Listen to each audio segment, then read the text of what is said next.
And some breaking news to get to right now. Representative Marjorie Taylor Greene is announcing that she is resigning from office. Now, her last day in office, she says, will be January 5th. That announcement comes after her public fallout with President Trump over the release of the Epstein files. President Trump signed the bill to release the files this week after weeks of public pressure. Let's bring in NBC's Ryan Nobles joining us on the phone. Ryan, so much of that pressure revolved around Marjorie Taylor Greene. How much of that is in play in this resignation that we're seeing here? Scotty, I think it played a big role in Marjorie Taylor Greene's overall frustration with the state of American politics and her decision to step down. But I think if we just pinned the entire decision here by Greene just on the Epstein files, that would be a mistake. If you watch this lengthy video that she posted on her X feed or read the long statement that she posted describing how disgruntled she is with the American political system, with both political parties, with all of the different things that she's championed and fought for and her inability to kind of push those issues forward, it really paints the picture of a member of Congress that's very frustrated with where things stand right now. And, we saw this bubbling up to a certain extent over the past month or so. She was clearly upset with a number of decisions that were made by her Republican conference in Congress, but also the decisions made by President Trump. But there was still a sense that she wanted to fight, that she wanted to stay in the game and be a part of this. The idea, I think, that is unbelievably shocking is that she would decide at this stage just to step down, step away from Congress, and basically get out of the fight. It really flies in the face of everything that she has done since she became such a prominent public figure. And in many ways, one of the prominent voices and faces of the MAGA movement.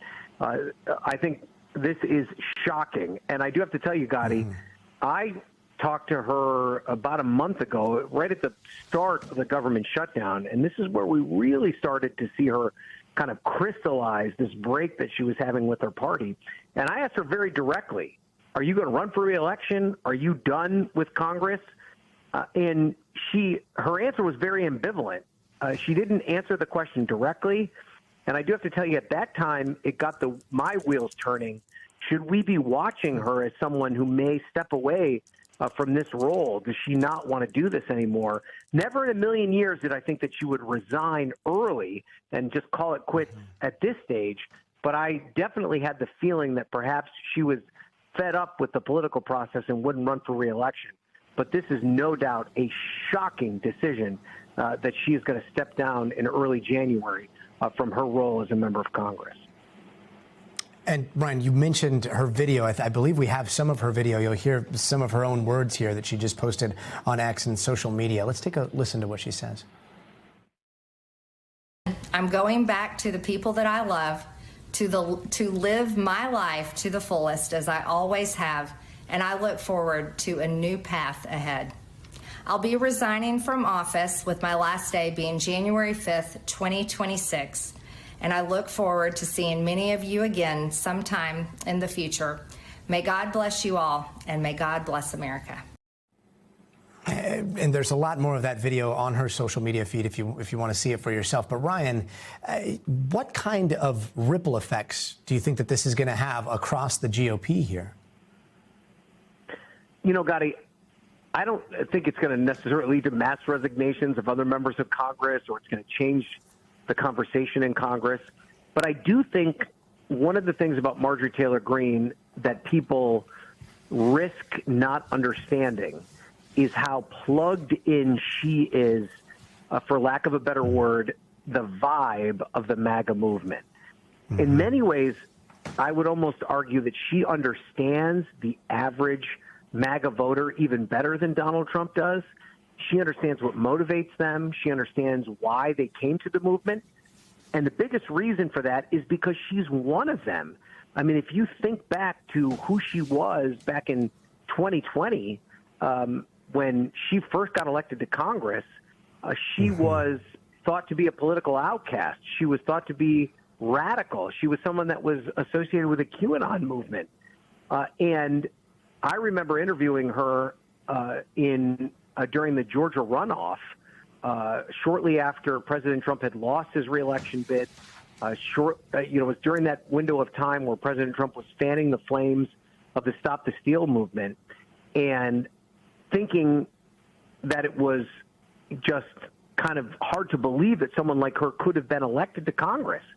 But what she was kind of a harbinger of where the movement was and who she was.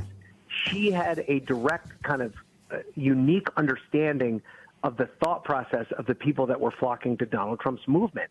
And so I think what she might show us, and I kind of a heavy emphasis on the word might, is that she might be demonstrating that the average person connected to Donald Trump and his movement is a little frustrated that he is not delivering on many of these promises that he's asked for. And if you read this very lengthy statement, if you watch this very lengthy video statement that she put out, she kind of goes down the list of things that she's frustrated by. She's frustrated by the administration's intervention in foreign countries, the bombing in Iran. She's not happy with the situation in South America. She does not believe that is America first, is what Donald Trump has campaigned on. She's frustrated by the fact that the administration has not done more to address health care, and the fact that it is many Donald Trump supporters in red states that are going to be impacted by the lack of these extensions of the Affordable Care Act premium increases. We detailed pretty specifically about how it's her own family that's going to be impacted by this. And so the question I think I would have if I were a Republican consultant here, if I was somebody consulting the President of the United States, is Marjorie Taylor Greene understanding where this movement is a little bit more than maybe Donald Trump and his advisors? The best example of that, of course, was with what you led off with, was the Epstein affair. And sometimes we lose sight of the fact that the Epstein controversy is driven by people like Marjorie Taylor Greene. During the 2024 campaign, it was people that were heavily vested in the MAGA movement that were demanding the release of these Epstein files. And it is, you can kind of very specifically track back her kind of disassociation with the MAGA movement with their efforts to try and prevent the release of the Epstein files. And, you take all these things into account. I think what happens here, Gotti, is that if you're kind of your entry point into politics is you're frustrated by Epstein, and then you see that they're not delivering on the promises they made about Epstein, then you start to ask questions about foreign intervention. You start to ask questions about healthcare. You start to ask questions about tariffs. You go on down the list. And affordability, which of course is a big issue that is confronting a lot of Americans right now. And this is obviously something that Marjorie Taylor Greene is very frustrated by, so much so that she's decided that serving in Congress is not worth her time. Yeah, I mean, when you're talking about divergence here, she has been consistent from the beginning, from 2020, and it does seem like the party in some ways has diverged away from where she is, and it's something that she alludes to in these written statements and that video that she's put out. You were talking about how she is plugged into that MAGA movement, and I think you're absolutely right. Her more so than many others in Congress. Do you think that we could see more people publicly breaking from the president in the wake of this? It's such a great question, Gotti, and it's something that I think I spent a lot of time thinking about.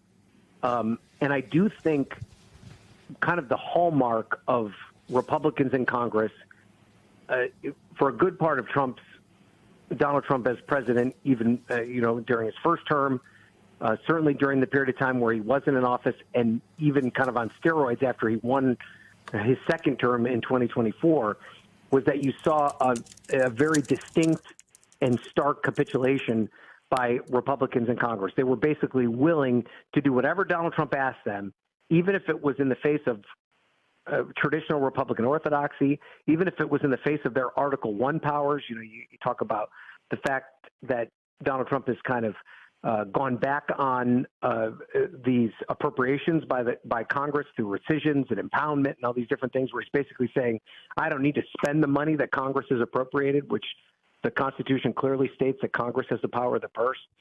And at every stage, Republicans in Congress have said, President Trump, you can do whatever you want. The Epstein files and their willingness to buck Donald Trump on the Epstein files in an overwhelming fashion, 427-1 in the House and a unanimous consent, meaning every single Republican senator agreed to releasing the Epstein files, which was something that Donald Trump was vehemently opposed to, went to great lengths to try and prevent them from passing that resolution, forcing the Department of Justice to release these files. That was the first real crack.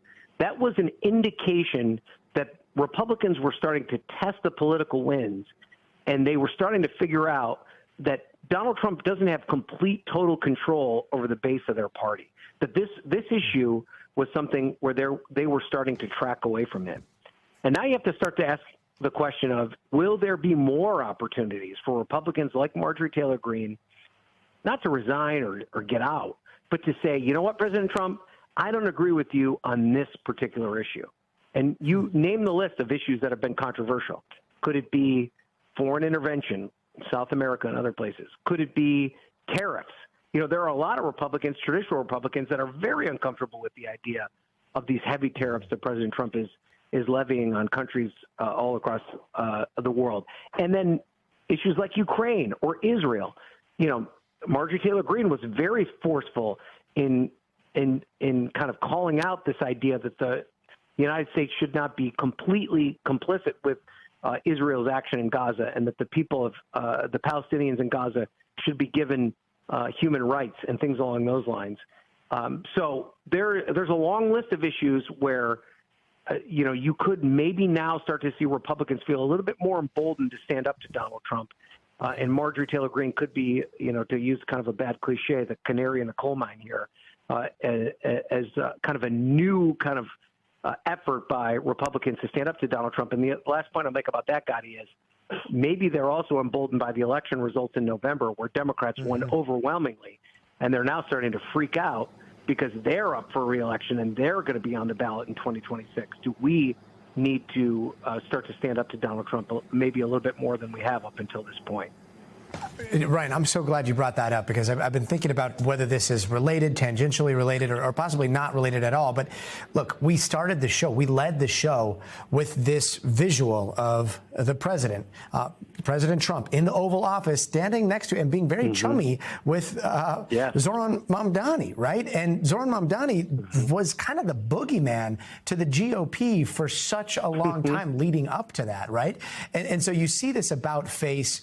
Yeah, I just read her post, and in the video, it doesn't seem like she mentions that, and yet it comes right on the heels of that meeting today.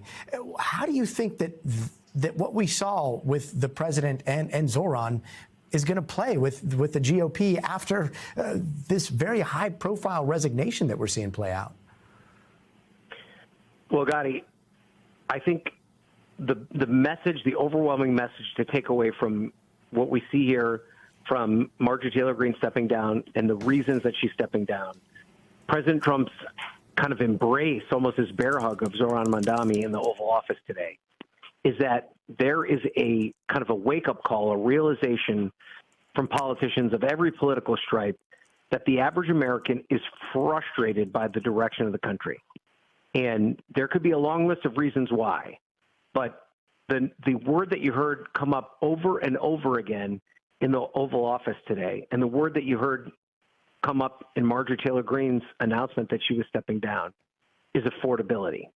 And there is a sense right now that the average American feels that this country is too expensive, that it's too expensive for health care, it's too expensive for groceries, it's too expensive for energy and gas. And the politicians that are successful right now are the ones that are breaking through with this message of, I have one singular focus, and that is to bring down the cost of living in this country. And where you're going to start to see some common ground is people trying to come together and figure out a way to deal with that affordability crisis. But what is very clear is that the average voter is not happy with the status quo. And they're not happy with the status quo in a way where they're going to penalize both Republicans and Democrats if they're a part of that status quo. And the wake-up call here from Marjorie Taylor Greene, and it's one that you do have to think that President Trump started to get based on the way that he talked about Zohran Mamdani today in the Oval Office, is that they're starting to figure out just how upset the average American is. And what that leads to, I think, is still an open question. But the one thing we do know for sure is that we're heading into an election season where all 435 members of the House are going to be up for re-election, and about 30 members of the Senate are going to be up for re-election. And it's going to define the rest of the Trump presidency because he has control of the House and the Senate. His Republican colleagues have control of it right now.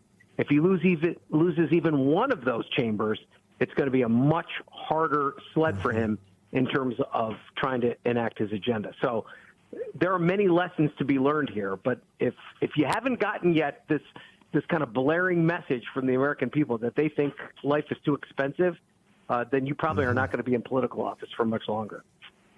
Yeah. Representative Marjorie Taylor Greene with quite the political message tonight. We thank you for watching, and remember, stay updated on breaking news and top stories on the NBC News app or watch live on our YouTube channel.